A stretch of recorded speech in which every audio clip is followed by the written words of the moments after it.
everybody, welcome to episode 6, Ramsey's Rockin' Roads. Happy you can join us today. We're out here in the beautiful Santa Ynez Valley. We were able to Shanghai this property here, Rancho De Abejas, like I said, Santa Ynez. I'm here with my trusty friend, loyal comrade, Funny Boy Shane.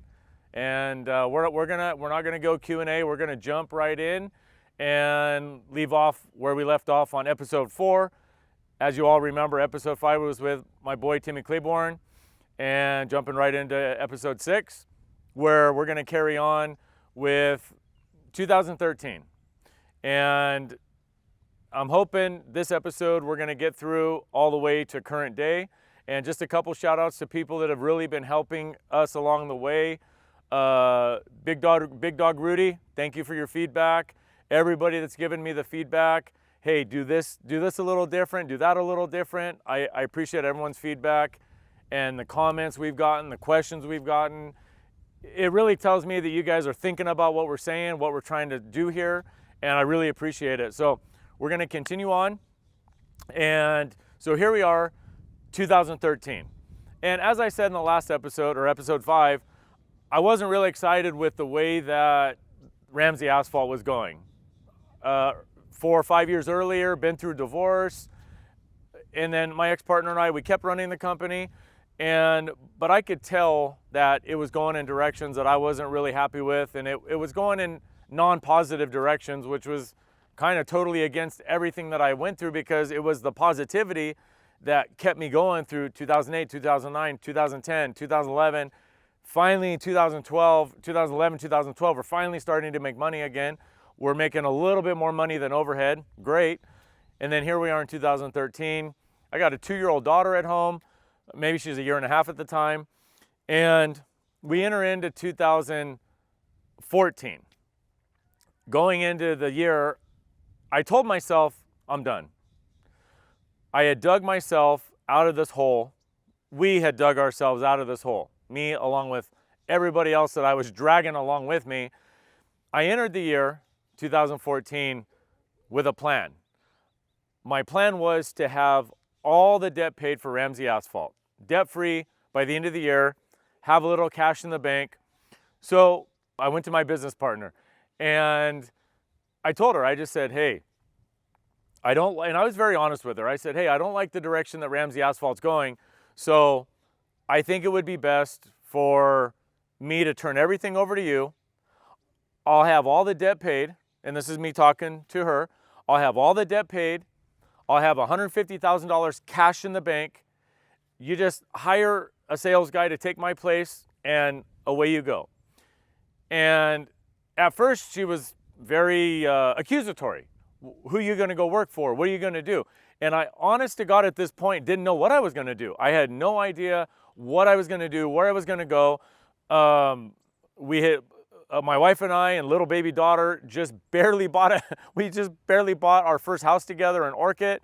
And it was a scary time, but I knew the direction things were going with the company was a direction that I wasn't willing to go along with.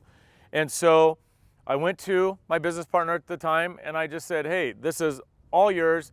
And after a couple arguments, couple fights, she agreed. She says, okay, fine, I'm gonna start interviewing people. And I said, hey, you have my commitment. I will give you 1,000% until the end of 2014, but going into 2015, you're on your own. She agreed, okay, fine. So, as I've said before, I went back to the lab.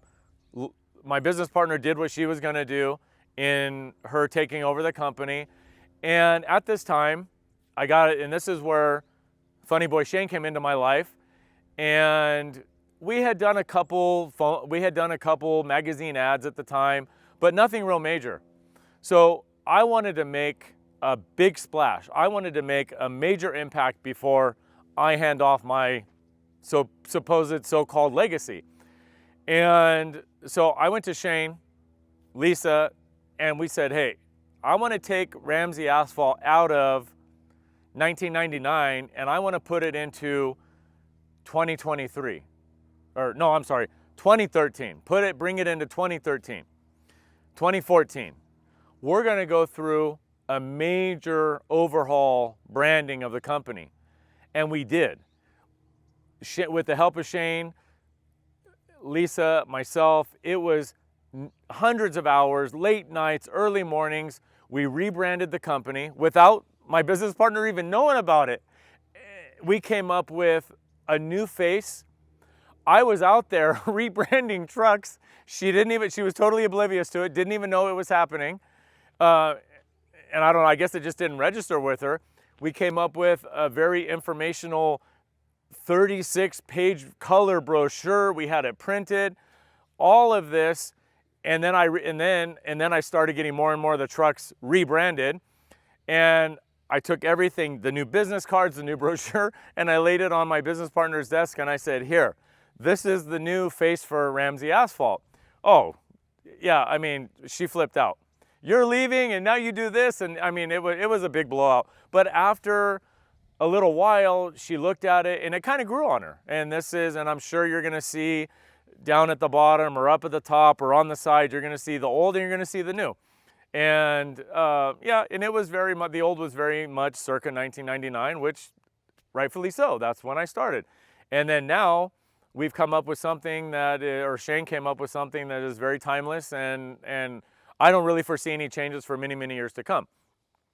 So after all that, after the branding and the dust settled, everybody was happy, and this is the logo and the word mark of Ramsey Asphalt as it is today. So as we carry through 2014, toward the end of the year, my business partner came to me and said, "Hey Scott, I don't really want to run this company unless you're involved, so therefore why don't you figure out a way to buy me out?" And I said, "Hey, however you want it. I step aside, hand you the business on a silver platter, you take it away, or I'll buy you out and then I take it away." And she says, "Yeah, let's figure that out." We came up with an agreed amount. Everybody was beside themselves that I agreed to pay her that amount. And I had my lawyers, my accountants, and everybody saying, "Scott, you're a fool. What are you doing here?" Once again, I'm a fool. And this is a funny thing. As we look back in history, there's many, many people, Steve Jobs, Walt Disney, these guys went out on a limb, and they're either gonna be a fool and a bum, or they're gonna be the hero. It's make or break, all in, nothing to lose. So I was at that point, I'm gonna be a bum, or I'm gonna be the hero. And so I told everybody, I said, "Guys, if we can expand this company to the point in which I want to expand it, it'll expand to where we don't have to worry about what's being paid to my business partner. The company will pay for that, just being on a positive note." And so we all agreed, everything was done, the bloodsucking lawyers got their money, and away we went. So as we're closing out 2014, it was agreed upon that my business partner would stay on salary and step aside and let me make changes within the company to where I was ready to hit the ground running 2015. I hired Laura, my first office person, and that was really, I have to say, that was really the biggest change. I mean, everybody that watches this might think, wow, hiring one person to come into the office and just simply answer phones. And you think, well, wow, what a super insignificant thing to happen. Yeah, it was super insignificant, but it was super consistent. When somebody called, somebody was there to answer. We had our voicemail set up that says, "Welcome to Ramsey Asphalt. You've reached our voicemail. Our business hours are 8 to 4. If you've reached us during these hours, leave a message, somebody will call you back." And somebody did call back. So Laura, I have to say, and everybody, I know it was many, many episodes prior, people are asking about, well, what about your personnel? And I'm actually still getting comments. Actually, today, we got a comment on our chat line, "Hey, when do you know when to bring on the first person? When do you know when to bring on the second person?" And really, all I can say about that, and we'll talk about it in later episodes, all I can say about that is, when the customer is not getting the attention they need, and you as the business owner, you as the entrepreneur, feels like you wish you could duplicate yourself, just do it. Make sure you have the systems in place to where Just do it.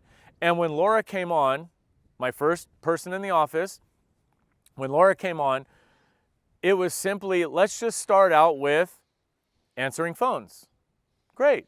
And that's what she did. I kept doing what I did, and then she just started answering phones. John Maxwell, which I've talked about so much, he just kept doing what he did. And then as time went on, hey Laura, between phone calls, can you start entering bids into QuickBooks? And then she started doing that. And as the years progressed, her tasks have gotten, when I saw she could do something, I would just give her more. And that's how we all are. When you push yourself to a point, then you just say, hey, I can do more at that point. And so that's what happened with Laura. And she's been generously rewarded along the way as well. And it's changed her life, it's changed my life, and it's changed everybody's life. So getting back to 2014, Laura comes on board, and we just literally hit the ground running. Into 2015, pretty much that was really the life-changing moment for Ramsey Asphalt, when I knew that we could take this thing to the moon. I knew, literally, because I hit the ceiling at a certain gross sales point level that I couldn't hit it. 2007 was our biggest year. We hit the ceiling. 2014, our second biggest year, we hit the ceiling. We weren't even grossing over $4 million at the time. 2015 was the year that I told everybody, let's get positive stuff going with Ramsey Asphalt. Not that my ex-business partner was negative, but it was going in kind of one of those negative directions. Let's go in a more positive, focused direction, implement these systems, and see what we can do, see where we can take this thing. 2015 was the year where I realized, okay, we're gonna take this to the moon. Now, what that moon meant, is it Ray Kroc's version of McDonald's, where there's a million McDonald's throughout the world and we're putting them on the moon? Maybe not. Does it have to do with sales for a construction company? Sure. Does it have to do with amount of equipment? Sure. Does it have to do with employee numbers? Sure. All the above. Creating a better environment for our employees, serving more people, all the above. And this is when I said in episode number 4, I recited the quote from Zig Ziglar: you can have everything in life you want if you'll just help enough other people get what they want. And I'm just carrying that on, and I'm figuring it out. At this time, I'm still what I would consider the superintendent. I'm still the foreman on the jobs. I'm still a salesperson. I'm doing the bids. I'm inputting the bids. I'm looking over takeoffs. And now I have Laura.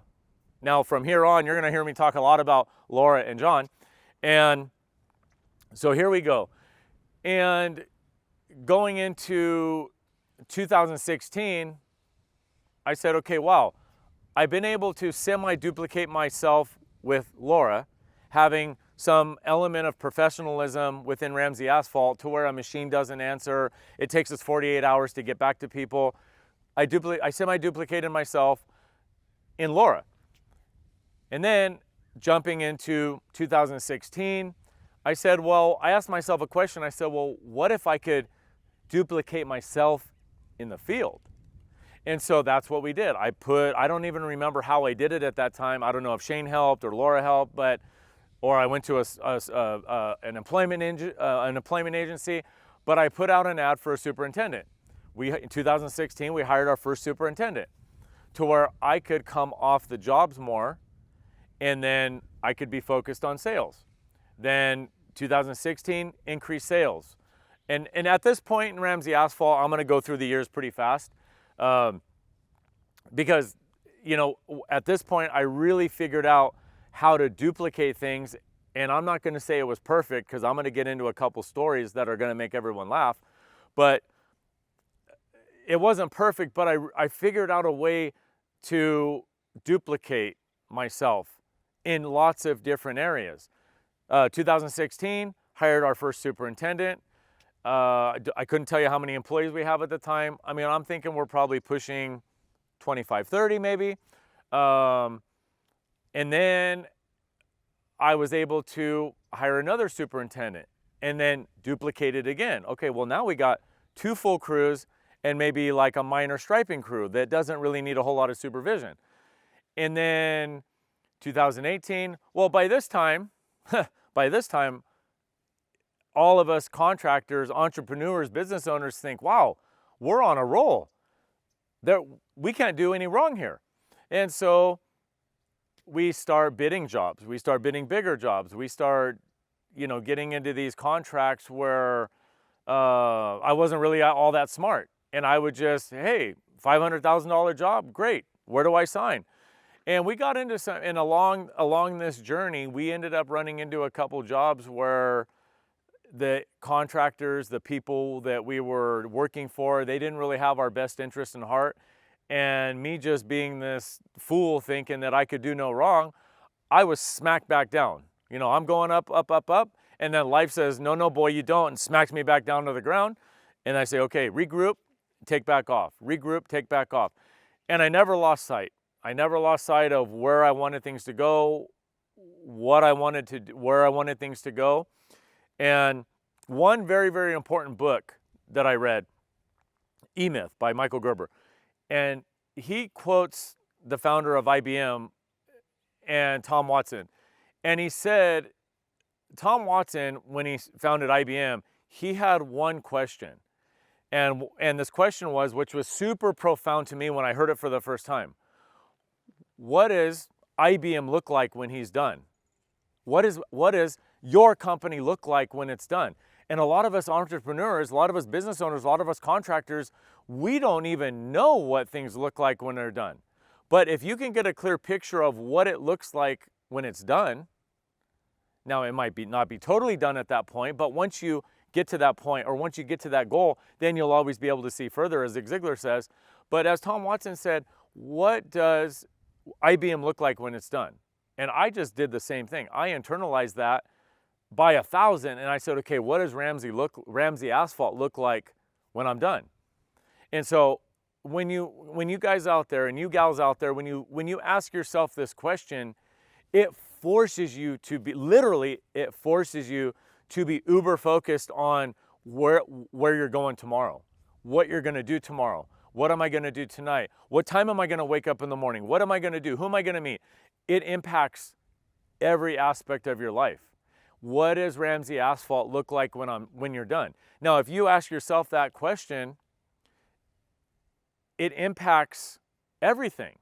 It impacts the way you look at your legal team, your banking. It impacts every part. And so IBM, back in the 50s when they were founded, people couldn't believe it. They say, where are these guys coming from? Where is IBM finding these salespeople? Where is IBM finding these marketing people? How can it be like that? And these guys just come in like a swarm, and people didn't understand.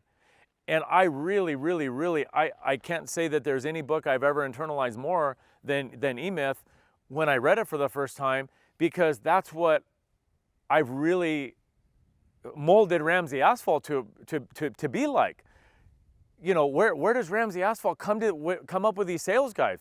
Where do they come up with these crews? Where do they get these superintendents? And it's just because we're focused on where we're going.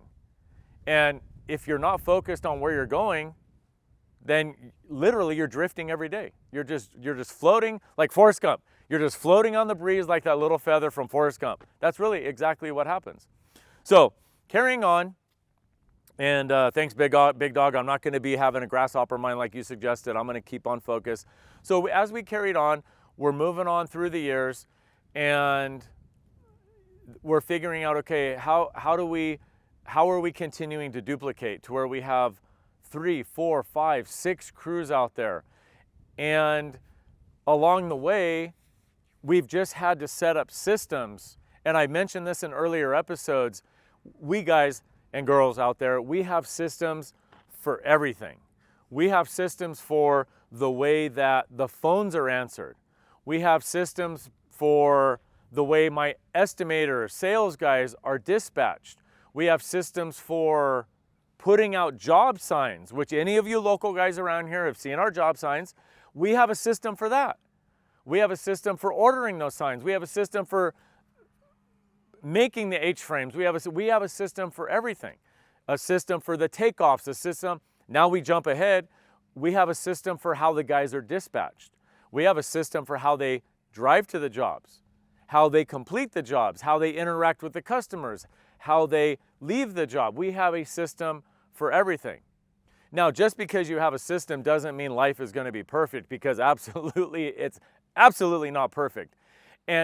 But when you have a system, you can always go back to your people and say, guys, we had a mistake here on the job, and the mistake happened because a system wasn't followed. Why is that? Well, what can we do different tomorrow? Well, I ran out of time. Okay, fine, no problem. It's understandable. A piece of equipment broke down. Okay, no problem. The asphalt plant broke down. The roller broke down. The screed heat wasn't working on the paving machine. All the things we all hear every day as being a paving contractor. But these are all the same things that we hear if you're McDonald's, if you're Google, if you're Apple Computer, if you're Ford Motor Company, if you're a little tiny ma and pa, if you're a one-man band out mowing lawns, grass cut. We all have the same issues. It's just they're on different levels. But it's just a matter of having these systems in place to where you can look back and say, okay, well, tomorrow I'm going to do it a little bit different. So carrying on, we're going into the 18, 19. Now we're at a point where I hire another gal in the office who is actually doing the estimates for me, to where now I can really just be out there focused on. So now I have Laura, who is just answering phones and doing all the data entry. And then I have another gal who's actually computing the takeoff, so me and the estimators don't have to worry about that. Now we're up to about 3 estimators, 2018, 19, up to, I don't know, 3, 4 crews out in the field. And so now that simply is just another system. Me and the guys come in, hand off our takeoffs. They're all input. I look them over, make sure that the numbers jive, the hours in the day. Can we do that job in 8 hours? Is it going to be 2 days? Just the simple things. But all the stuff, the data entry, the arithmetic, the stuff that really takes time when you're doing a takeoff, calling the suppliers, hey, how much for the asphalt, how much for base, how much for concrete, how much for a stick of 4-inch ABS, all the stuff that takes a lot of time is already being done for us. And then it gets handed off to Laura. She does the data entry, prints out a quote. I'm the contractor, I sign off on it, and away we go. And the customer gets the proposal within 48 hours. It's very simple. And it's very, very, very, very consistent. Now, you guys out there, and you guys that are contractors out there and it doesn't matter what kind of contracting you're in, it's all the same. I don't care if you're paving, concrete, roofing, plumbing, doesn't matter. If you're in the trades, drywall, it doesn't matter. When somebody calls you out for a quote, they've been trained since the customer's been trained since they were little tiny kids. Get 3 bids, get 3 bids, get 3 bids. All contractors are out there to rob you. They want to steal money from you. Get 3 bids, get 3 bids, which is pretty normal. But it's also a numbers game. It absolutely, we found out, and I personally have found out, it is seriously a numbers game. You put so many consistently, you put so many bids out there, you're going to get so many in return. That's just the way it is. It's a numbers game, and and the close rates and all that, it's just simply a numbers game. The more people you go out and see, the more bids that go out, the more jobs you're going to get. Simply a numbers game. So, like I said, we have systems for all of those things, from answering the phones to the quotes going out, to the jobs being completed. We even have systems for after when the job has been completed, when the invoicing is done. Well, what happens when the invoicing gets done? And and trust me, guys, I am the average Joe when it comes to running a business. And all of my ideas, I shouldn't say my ideas, all of the ideas that I've implemented within Ramsey Asphalt are not my ideas. I'm not even smart enough. I barely graduated from high school. They're not my ideas. These are ideas I've pirated from other people, and we've just consistently implemented them.